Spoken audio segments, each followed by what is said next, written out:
Well, good afternoon, everyone. Welcome to Friday's Report Out. Hello, my name is Julian. It's good to see you all. And delighted that today we've got the patient experience team, patient complaints, scale up and spread events, 60-day report out, which is great. And also, very important right now, the Home First Discharge launch, which is great. So it's the improvement sponsor development session. So delighted we've got both of those today. So I'm going to hand over to the patient experience team, and I can see Christina there. Hi, Christina. Do you want to kick us off? Yeah, thanks ever so much, Julian. Hello, everybody. My name is Christina Kozłowska. I'm the Head of Patient Experience in the Trust. And as always, because we have done a lot of these now, it is absolutely brilliant to be here today to update you on the progress of the Complaints Improvement Programme. Lots of you on the call will be familiar with the work we're doing here, but for those of you who aren't, the aim of the programme is to improve the timeliness of our complaints and also the quality of the responses that we set out to people who use their service. This is the second cohort of CSUs that are working through the programme. So I have with me today colleagues from AMS, Neurosciences, Cardiorespiratory and Women's CSUs. And they will be talking to you shortly about the brilliant work that they have been doing. So just to be clear, today is a 60-day report out. The last time you heard from this group and from ourselves was at day 0, where we provided a baseline position of data and explained the work we were intending to take forward.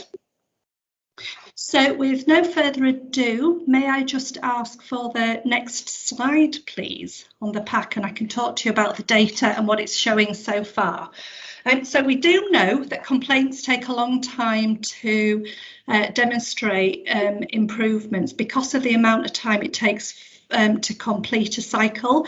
So it's not unusual for us to not be seeing massive data changes initially, and that's exactly what I'm going to describe to you today. So in terms of the progress that can be reported, if we look at lead time, which is the first row that you see on the screen under metrics, this is a metric that's looking at the amount of time it's taking for a complaint to be investigated and for a complaint response to be completed and sent to a complainant. We look only at the complaints that have been received by a CSU since the programme started, because there are already complaints, of course, in the system that they've been managing for some time.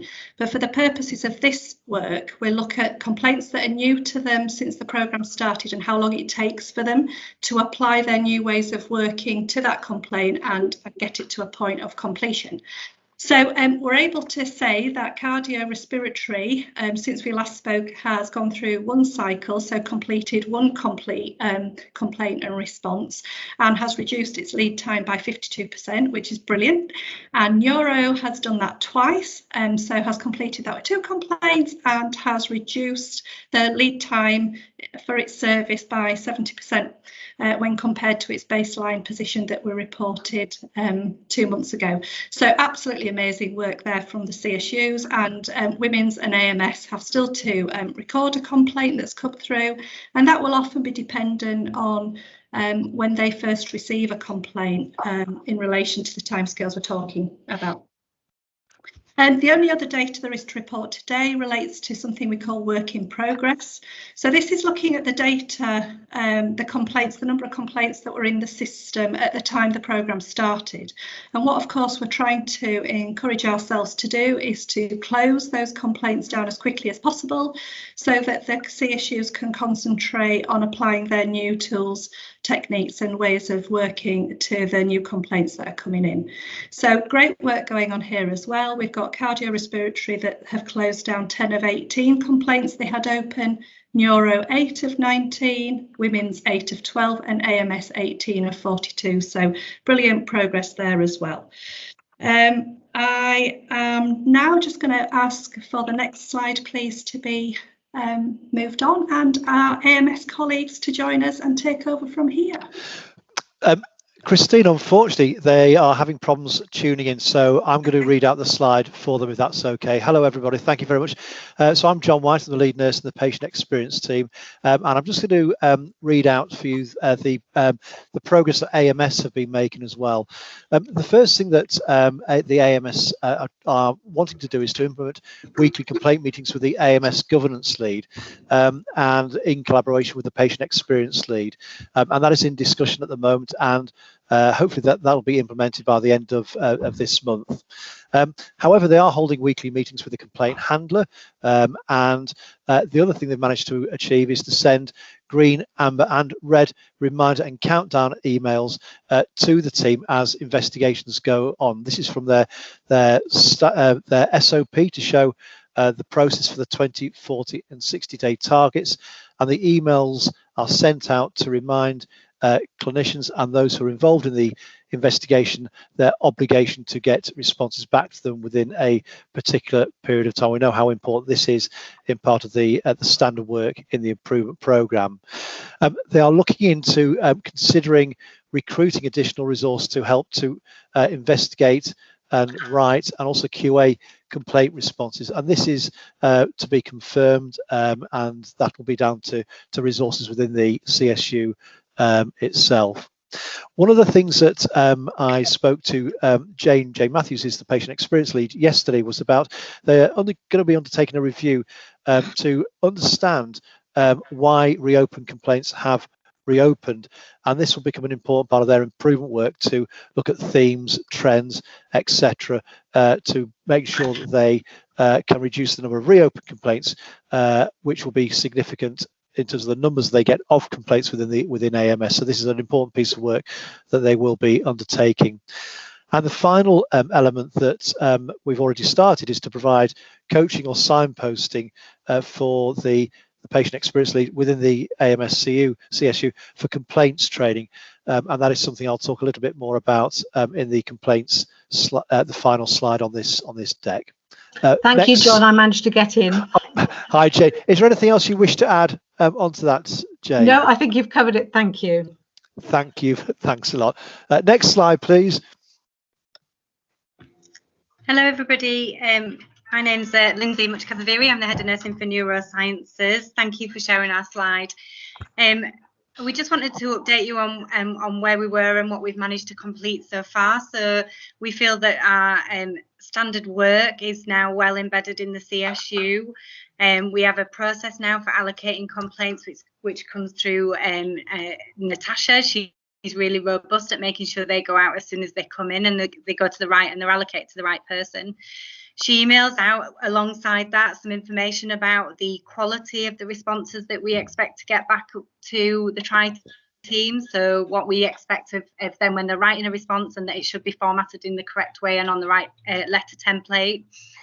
We also now have embedded a practice where if we're the lead CSU, that we telephone the complainant and have a conversation around an introduction to ourselves as a team, and that's done within 48 hours or 2 working days. We have a really robust complaints tracker now in the CSU, and what we've added into that is data around how many of those complaints were initially PALs, the length of time it takes us to QA, so that we're able to track and look for any bottlenecks within that process. As I've said, we're really focusing on our QA times. So Steve, Rob and I will QA complaint responses at tri-team level, and we're really focusing on trying to get that as tight as possible and back to the patient experience team as soon as we can. And we have head of nursing weekly meetings with the quality team in the CSU, but also with the patient experience team present, and they're really robust, and we go through our tracker at each of those and go through each complaint and see where we're up to with them.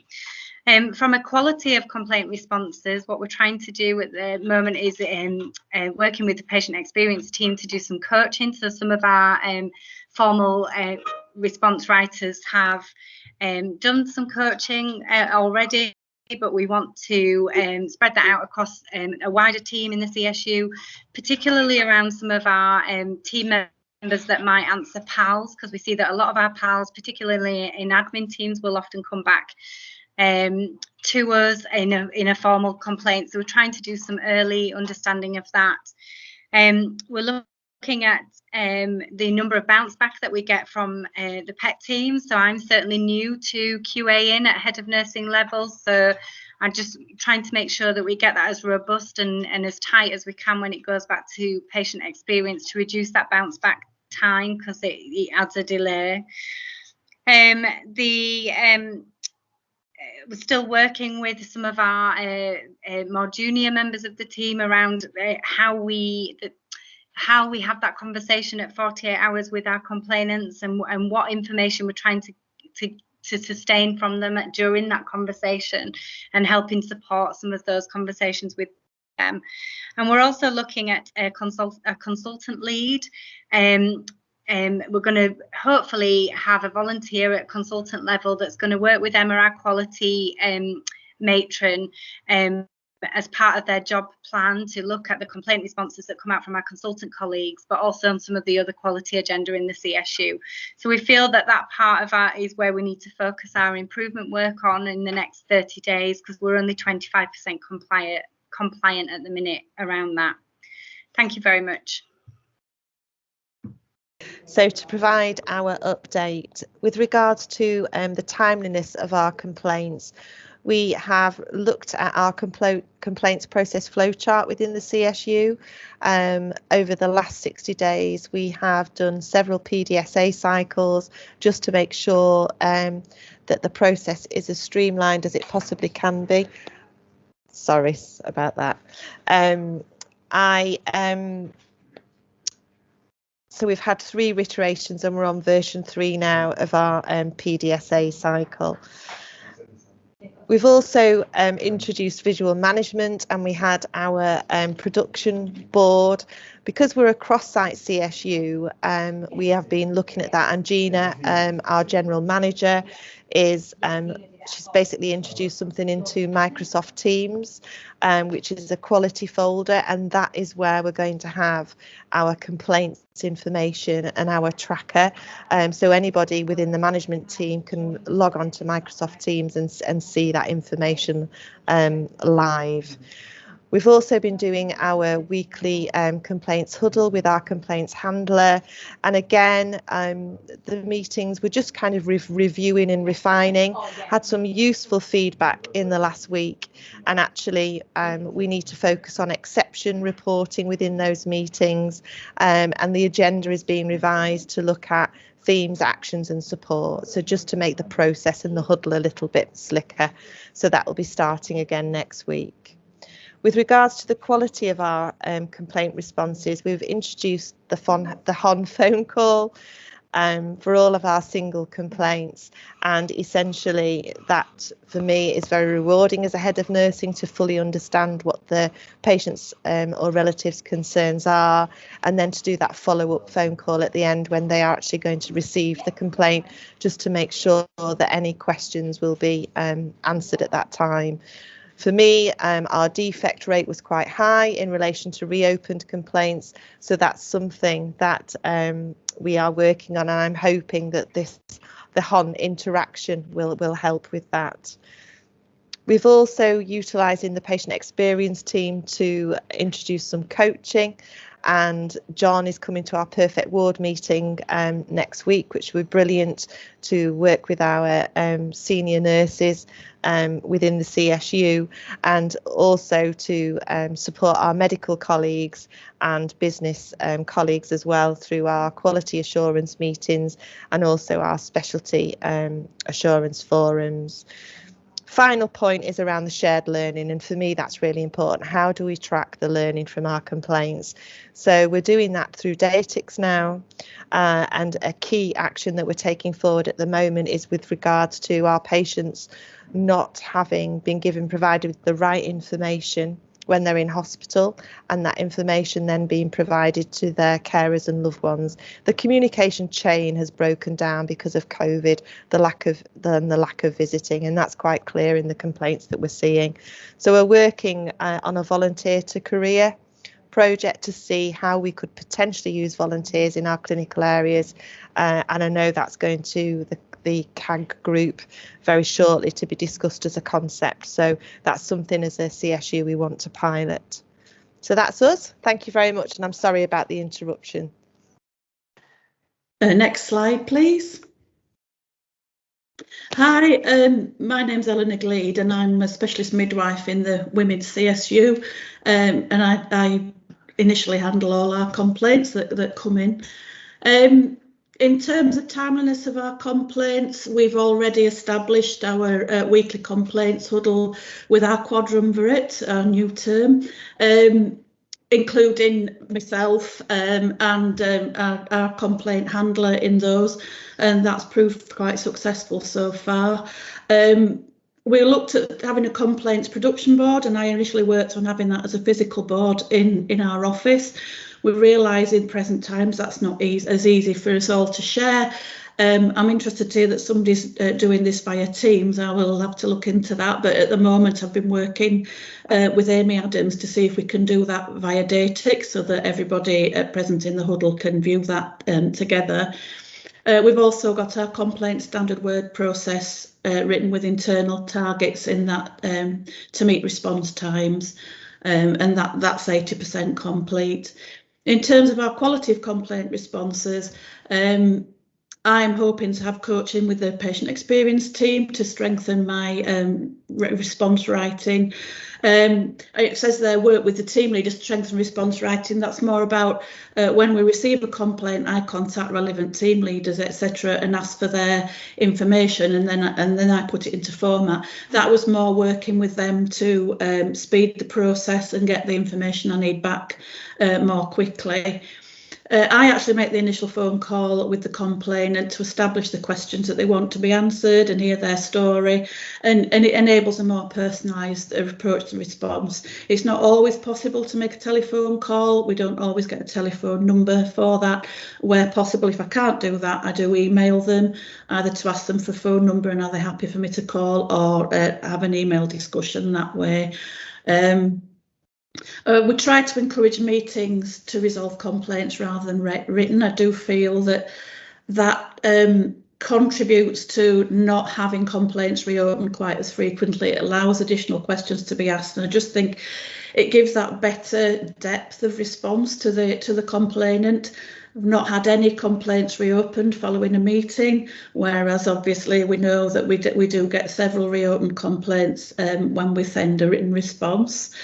We are aware that we have quite a lot of PALs that are perhaps not dealt with in a timely manner, or and lead then to a formal complaint. We are looking at doing some work with team leaders to examine the reasons why these PALs are escalated to formal complaints, and a lot of them is to do with the timely contact. And I'm planning to do some work with team leaders. Just to try to dispel the myth that that's quite a daunting phone call for them to make to somebody when they receive a PALS, and also that the initial call within 48 hours is just to establish that you are going to investigate and you will come back to the patient at a later stage with the answers, rather than thinking you've got to have all the answers before you make that phone call, which that adds to the delay because they don't have that information, so they don't make the call. We plan to share patient stories through complaints with the rest of the CSU in governance meetings, etc., to add to the learning from complaints. We are adding actions and learning to Datix when a complaint's complete, and going forward we would run reports from Datix for meetings so that we can share that learning wider. I don't know if, and I think Sue Gibson's in, I don't know if she wants to add anything further to what I've said. No, Eleanor, I think you've covered it well, and it's very much about owning our complaint responses as a CSU, as a quadrumvirate team, and really sharing the learning for everybody to improve our knowledge and overall shared learning within the CSU. Thank you. So next slide, please. Thank you. So key improvements from the complaints team perspective include the successful implementation of the complaint response time standard framework, which was last October. And this includes the assessment of each complaint on entry into the trust and the monitoring of complaints through a new reporting data set, which is sent out to every CSU every 2 weeks. It's a 2-week open report, which the feedback is very positive in terms of being able to monitor, teams being able to monitor their open complaints. We also have got the aim to have a complaint handler at every weekly CSU complaint huddle to ensure that all are aware of progress, so the whole team are aware of progress for each complaint, and any associated support that is required to achieve the required response time and any other issues as well. And this is near completion, so the complaint handlers attend most of the CSU weekly meetings now. As mentioned before, we've got an additional field added to Datix, and this has been implemented to allow any CSU to record an action from a complaint, with the ambition to roll this out to every CSU to ensure that there will be a coordinated trust-wide response to themes arising from complaints. We're working on that as we speak at the moment. The complaints team have been instrumental in providing coaching sessions to the CSUs involved in the programme and those not involved as well, in relation particularly to writing a good complaint response. It has been evaluated well to date, and this programme is ongoing, as we've heard from Sarah with the programme next week. It's actually quite very exciting for us to be involved with the teams, and we want to help support, guide them through what is often a really challenging area of work for everybody. We've also just secured funding to implement a comprehensive complaints training program with an outside agency, and that will be starting in September, the middle of September, and more information will be provided in due course. Also, we've heard about the discussions to commence nurturing medical involvement with the CSUs in the KPO2 program, the second program, in collaboration with the medical director for governance and risk. And we really look forward to developing an action plan to address this extremely important element of complaint management, as has been alluded to earlier on.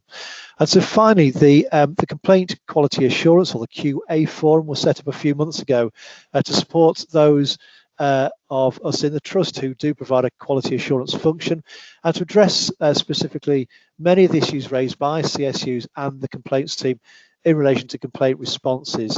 And I feel this has really been an important step forward to enhance the quality of complaint responses that leave the trust.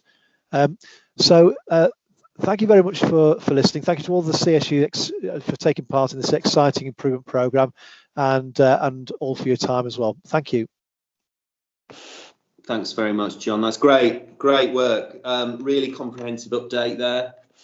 Thank you so much to everyone involved. That's great to see the level of collaboration across the patient experience team and CSUs. I'm sure there'll be questions for you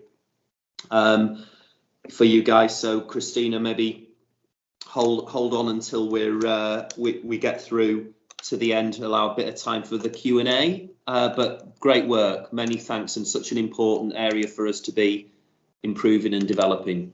So next up, it's our sponsor development session for Home First on discharge, another crucial priority for us, particularly right now. And I can see Helen and Claire on screen. And Helen, are you kicking us off on this one? I am, yes, Julian. Thank you. So hello, my name is Helen Rollet. I'm the Kaizen Promotion Lead for LTHT. And so I've just brought for you today a brief update of a launch event that we hosted on Monday this week with the topic of Home First for discharge patients. Next slide, please. So it's really just an overview to provide an example of how we've used the Leeds improvement method to put this event together. My slide hasn't moved on.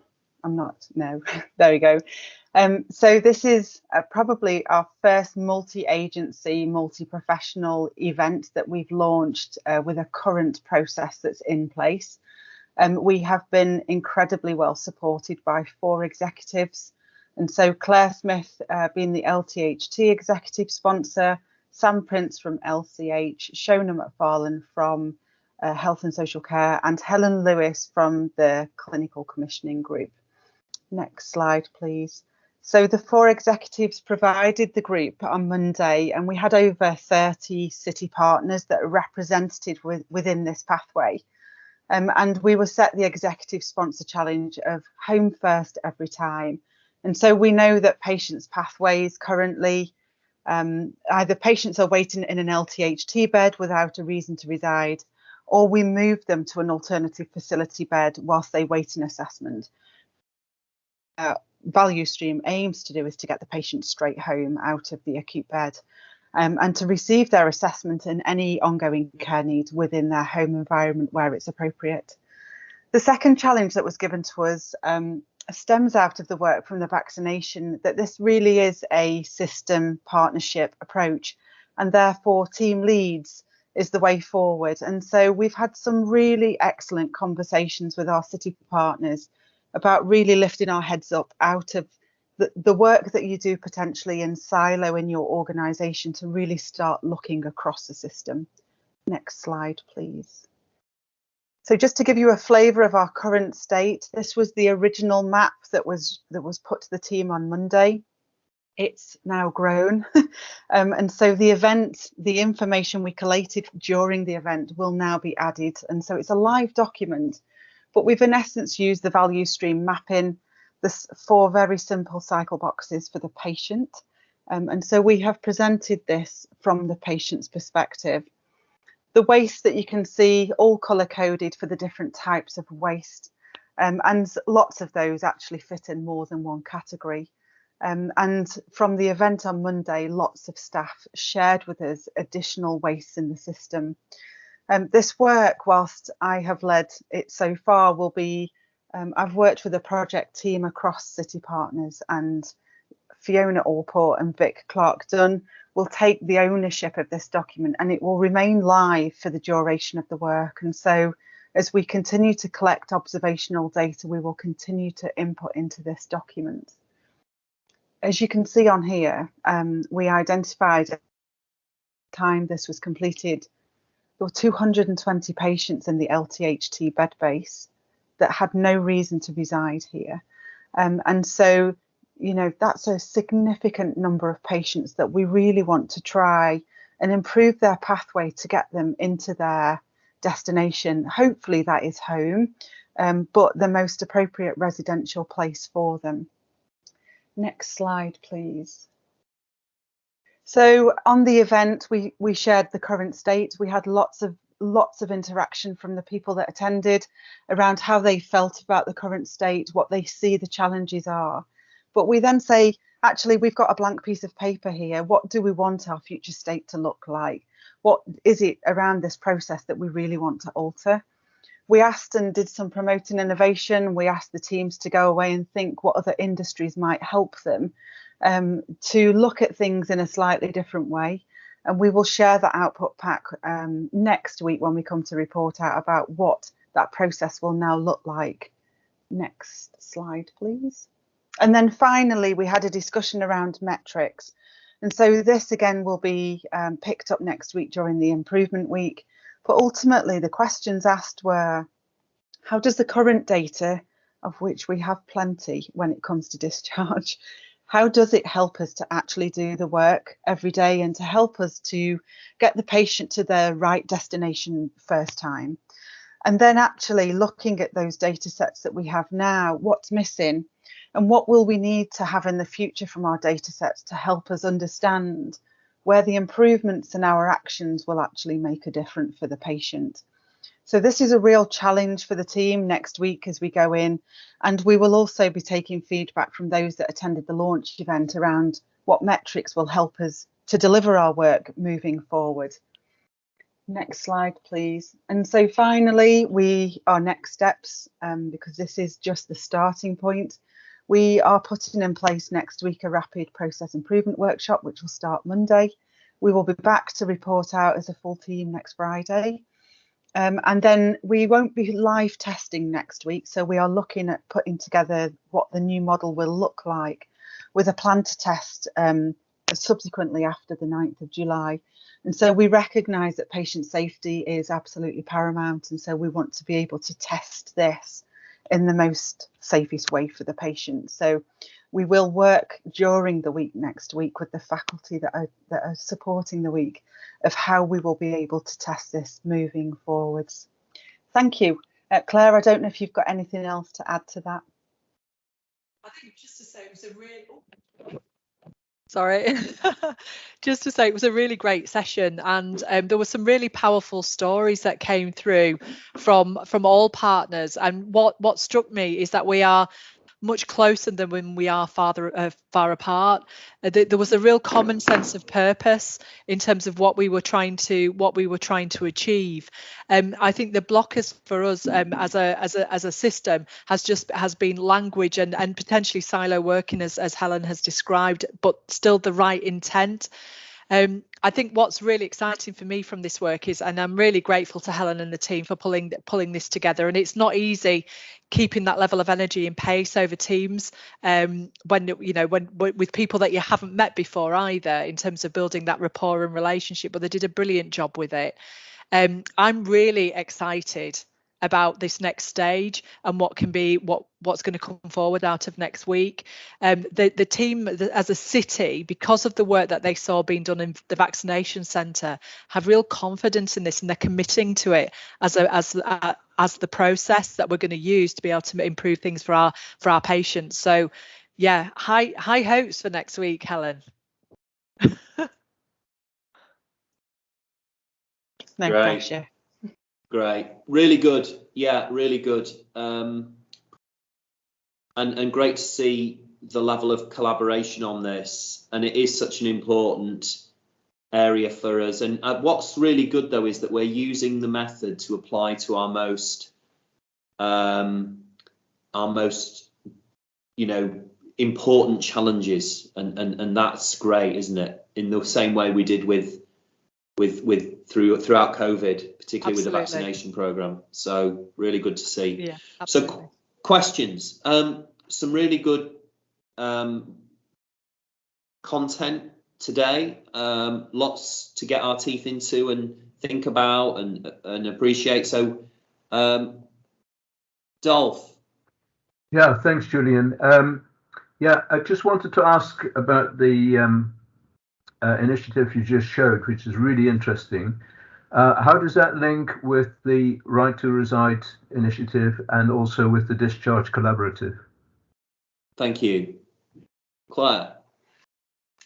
So it goes hand in glove, effectively. What we're trying to do is get to a position where, as soon as clinically a patient has no reason to reside, that we're able to get them home as soon as possible. So we need basically to be thinking in advance of when a patient has no reason to reside, in terms of that advanced planning for them to have a good discharge, and actually not being afraid to use the word good discharge, because we do need to do it better for our patients.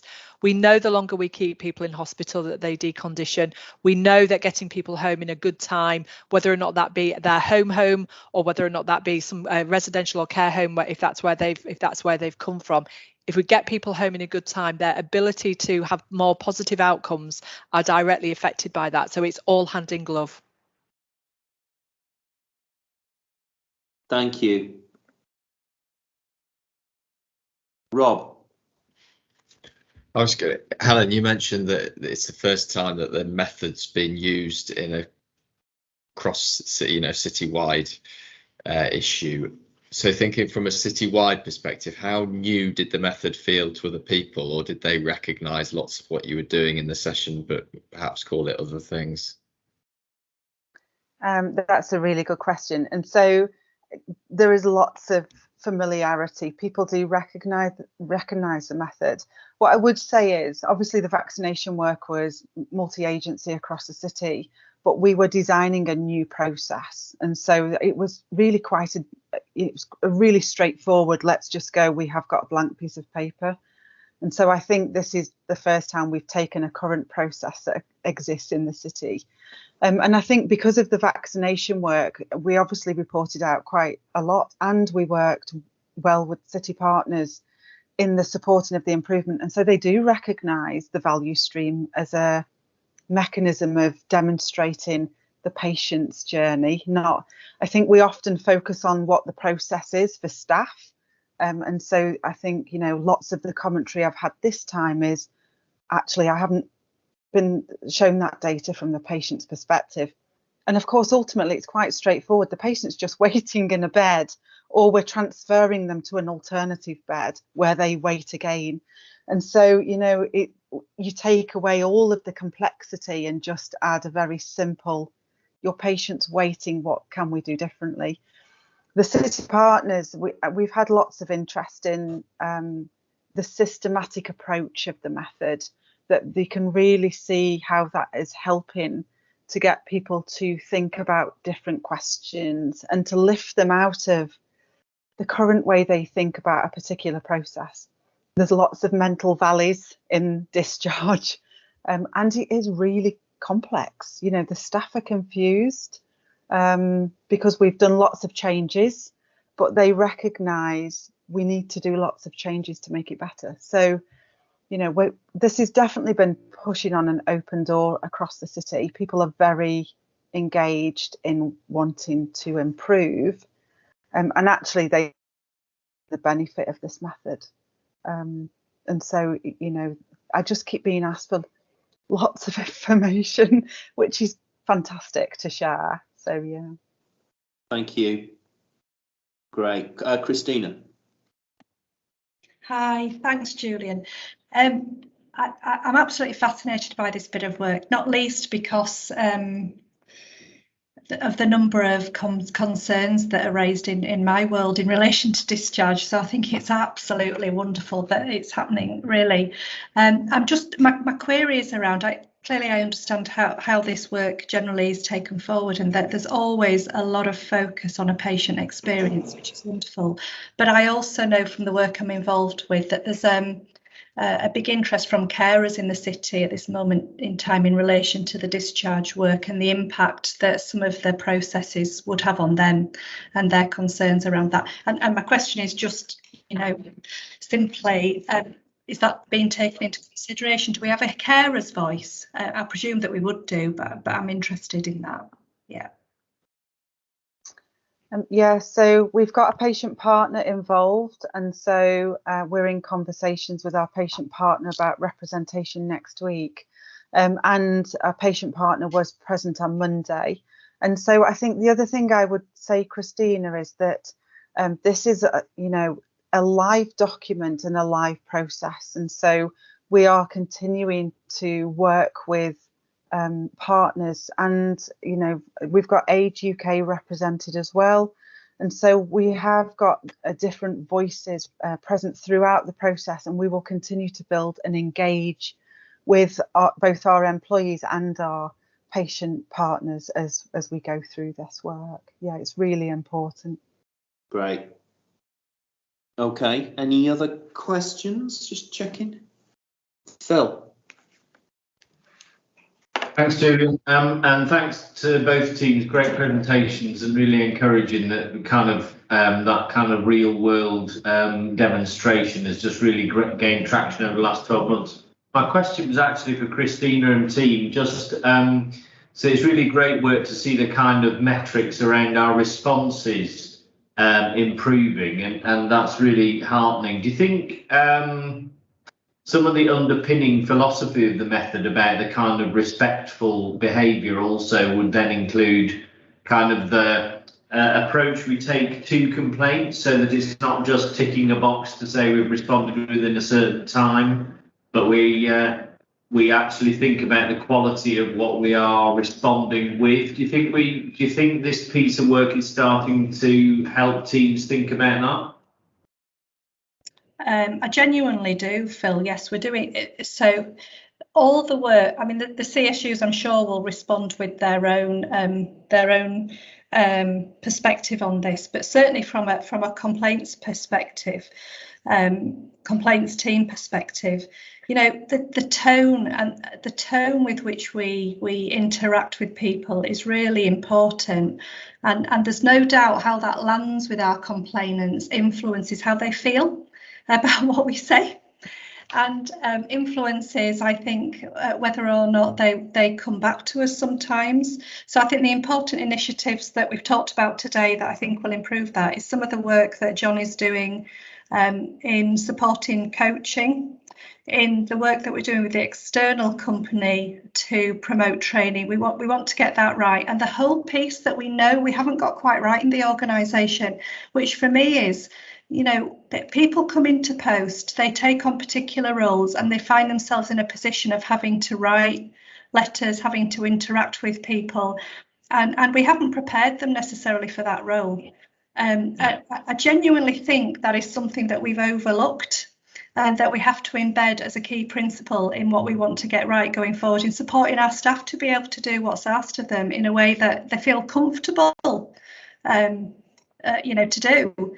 So I think that's terribly important. The other bit I think that's terribly important that's coming out of this work is that call to the complainant, and the feedback we're getting from complainants about how respected they feel following that. So you know, clearly everybody wants to feel individual and wants to feel crucially understood, and that call does that, I think, and enables the HON, who then reviews that complaint before it goes out to executives, to check that actually it's hit the tone, it's hit the spot that complainant actually felt was needed.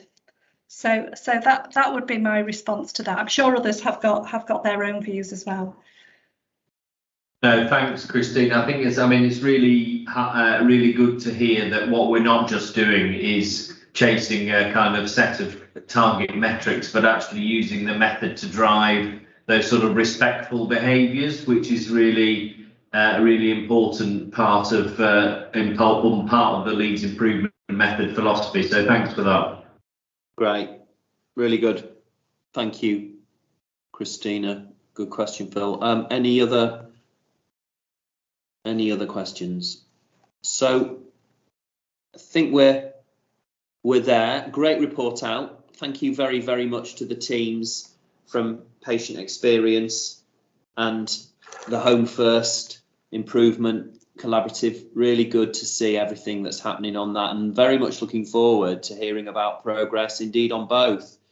So please do join us at the next report out, Friday the 9th of July, 12:30, and really well done to everyone involved. I hope these sessions provide some inspiration for all of us. They certainly do for me, in terms of the difference the Leeds improvement method's making.